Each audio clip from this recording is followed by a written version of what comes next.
ese nawe ufite ibyo waganiriza abandi?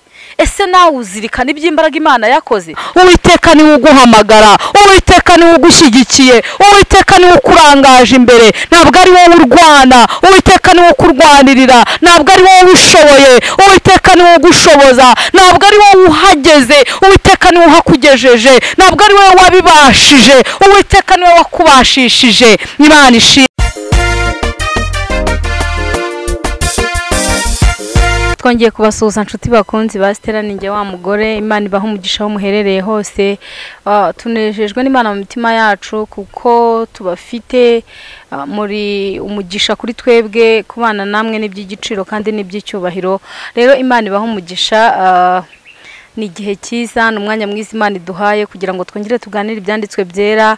Hari haciyemo iminsi twakira abatumirwa, ariko noneho uyu munsi nanjye Kristo yaganiriye n'umutima wanjye, numva hari ibyo twavugana, numva mfite ibinyuzuye nshaka kubasangiza. Imana rero ibampera umugisha. Ndabizi muradukurikirana muri mu mpande enye z'isi, kandi mukabana natwe, biduhesha agaciro, biduha imbaraga zo gukomeza gukora uyu murimo.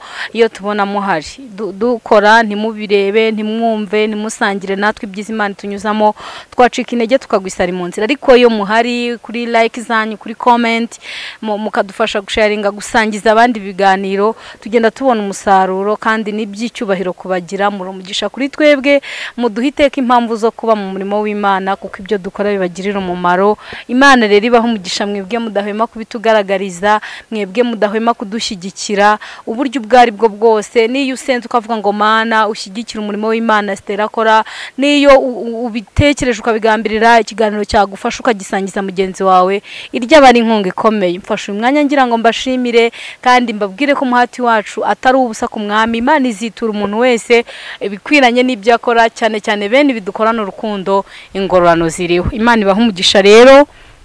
Mwarakoze, abatumirwa twarababonye, nagiye nakina amakuru atandukanye mumbwira courage, uzatuzanira uyu, ariko uyu mwanya numvise twaganira ijambo ry'Imana. Nanjye hari icyo Kristo nkize ku mutima, kandi ndifuza rwose ko twasangira ibyanditswe byera.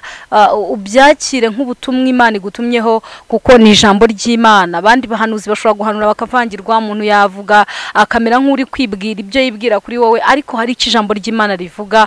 Rero nicyo nje kugira ngo dusangire uyu munsi. Ndashaka ko tuganira ku ntego y'amagambo y'Imana ivuga ngo Umwami Imana kurwanira ishyaka.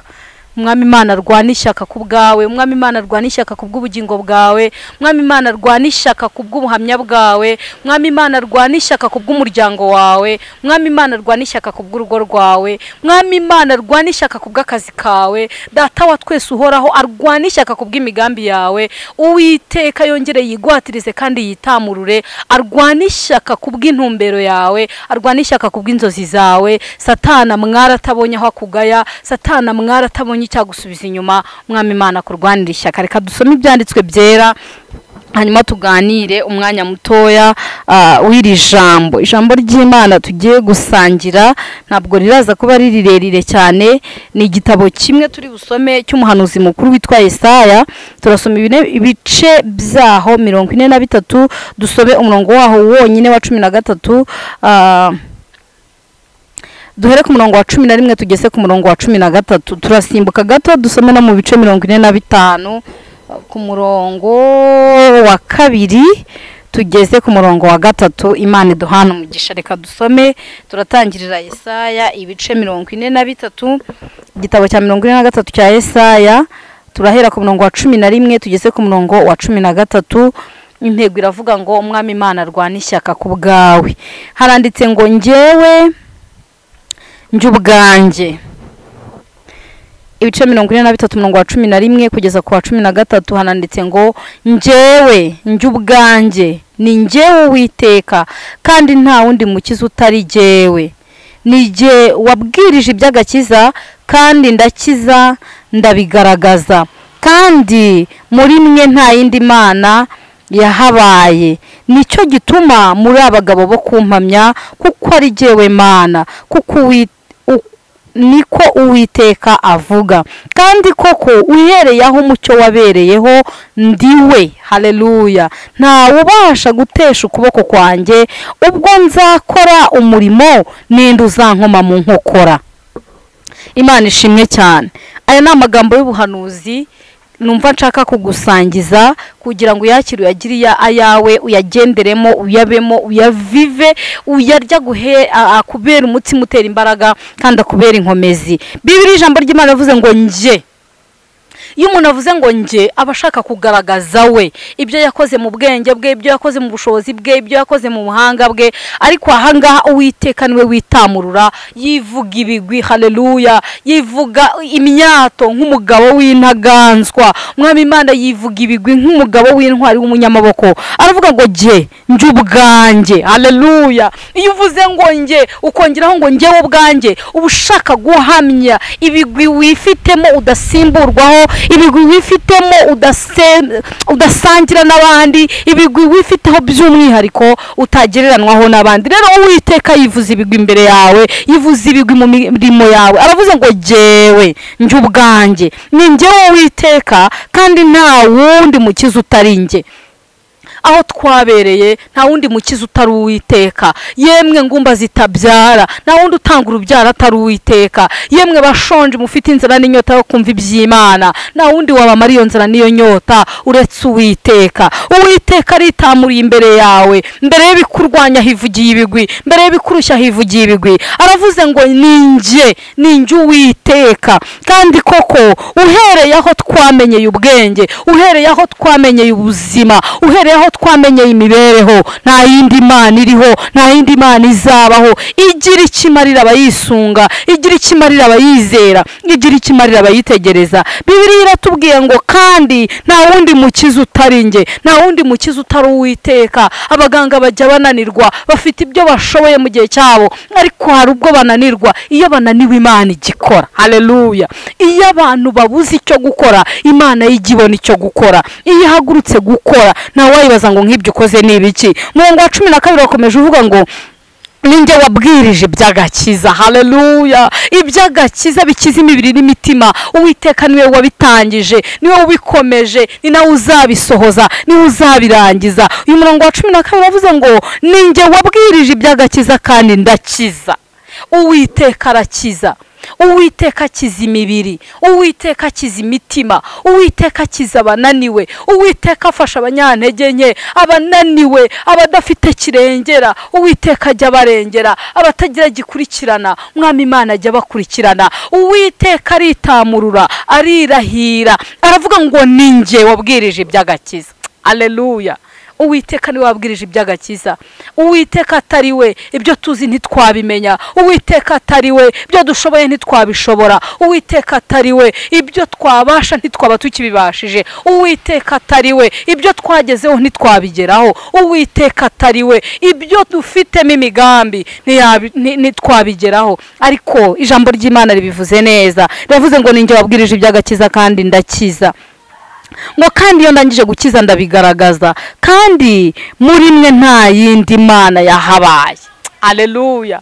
Muri iyi minsi nagira ngo nkubwire ngo nta yindi Mana yahabaye. Uwiteka aritamurura, aravuga ngo nta yindi Mana iriho uretse jye. Aho mwabereye hari indi Mana mwumvise? Ese aho mwabereye hari indi Mana mwabonye? Ese aho mwabereye hari indi Mana mwabwiwe ibasha gukora ibimeze nk'ibyo nkora? Uwiteka byivugira neza, aravuga ngo nta yindi Mana yigeze ibaho hagati muri mwebwe, ngo ndakiza kandi nkabigaragaza. Muri mwe nta yindi Mana yahabaye, muri twebwe nta yindi Mana yahabaye. Cyagiye turwaye nta yindi Mana yahabaye, cyagiye dushonje nta yindi Mana yahabaye, mu bupfubyi nta yindi Mana yahabaye, cyagiye mu bushomeri nta yindi Mana yahabaye igatanga akazi, cyagiye mu nzara nta yindi Mana yahabaye ikagabura, cyagiye mu bukene nta yindi Mana yahabaye ikatubeshaho, cyagiye mu ngorane zitari zimwe nta yindi Mana yahabaye. Haleluya. Muririmbyi yabiririmbye neza, aravuga ngo warahabaye. Haleluya. Natwe twibutse ko Imana yahabaye, twibutse ko Imana yakoze, twibutse ko Imana yavuze. Cyagihe abantu bacecetse, amajwi y'abantu atavuga, amajwi y'abantu atarimo kugira icyo dutangariza, Imana yavuze ijambo. intego y'aya magambo iravuga ngo Imana ije kukurwanira ishyaka. Irimo irivuga ibigwi, iravuze ngo nta yindi Mana iriho, nta n'indi Mana izabaho uretse Imana yo mu ijuru ikora, ariyo yabwirije iby'agakiza kandi yonyine irakiza, yamara gukiza ikabigaragaza. Iri jambo ryakomeje rivuga ngo nicyo gituma muri abagabo bo kumpamya. Natwe dufite ibihamya, dufite byinshi twahamirizaho Imana. Iyi Mana itanga urubyaro, ni Imana ikora ikabigaragaza. Iyi Mana irera imfubyi ikazikuza, ni Imana igira ikirema yamara kukirema ikagikomeza. Iyi Mana irema ibirori kandi ikabibamo. Iyi Mana yubakira abatagira shinge na rugero. Iyi Mana itumye abantu bubaka abandi basenya. Iyi Mana itumye tubaho. Iyi Mana itwimanika turwanira, igashobora ibintu biruta cyane iby'amashuri twize atakora, igakora ibiruta cyane iby'amafaranga dutunze atakora. Imana nihabwe icyubahiro. Ijambo ry'Imana riravuze ngo nicyo gituma namwe muri abagabo bo kumpamya ko ari jyewe Mana. Ese nawe ufite ibyo waganiriza abandi?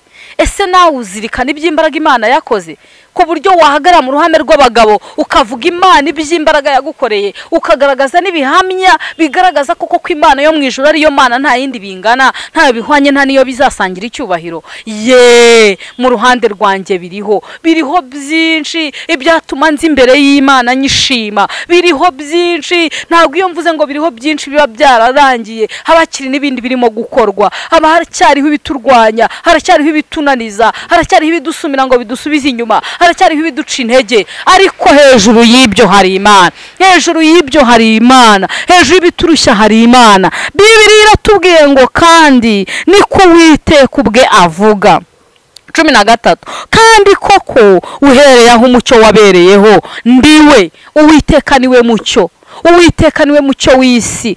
Uwiteka niwe wenyine umurikira wicaye mu mwijima no mu gicucu cy'urupfu. Yababwira ngo babeho bakongera bakabaho, yababwira ngo nibakomere bagakomera, yababwira ngo nibahumure bakakira ihumure, yababwira ngo nibashikame ibyiringiro bikongera bikagwira muri bo. Imana ishimwe cyane.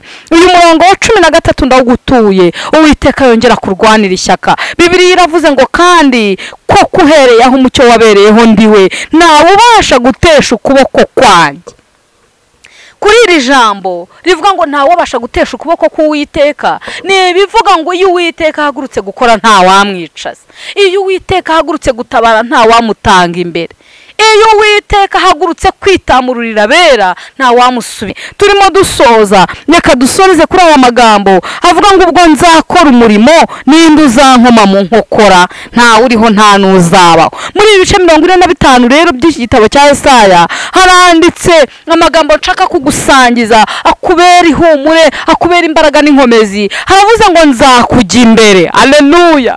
Uwiteka nahaguruka aje kukurwanira ishyaka. Avuze ngo nzakujya imbere, ahataringaniye mparinganize, nzamenagura ibihindizo by'ibyuma, nzabicamo kabiri, kandi nzaguha ubutunzi buri mu mwijima n'ibintu bihishwe ahantu hiherereye, kugira ngo umenye ko ari jye Uwiteka uguhamagara mu izina ryawe, ari jye w'Imana ya Isiraheli. Amena. Uwiteka niwe uguhamagara, Uwiteka niwe ugushyigikiye, Uwiteka niwe ukurangaje imbere, ntabwo ari wowe urwana. Uwiteka niwe ukurwanirira, ntabwo ari wowe ubishoboye.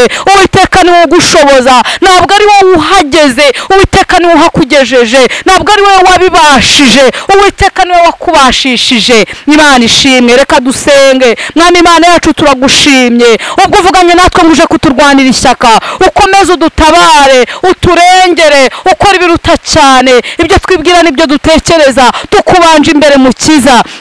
Urakoze kuko uri kumwe natwe, wereka abantu ikimenyetso cy'ibyiza, turangije byose uzaduherezo ryiza. Tubisabye Imana Data wa twese mu izina rya Yesu Kristo. Amen.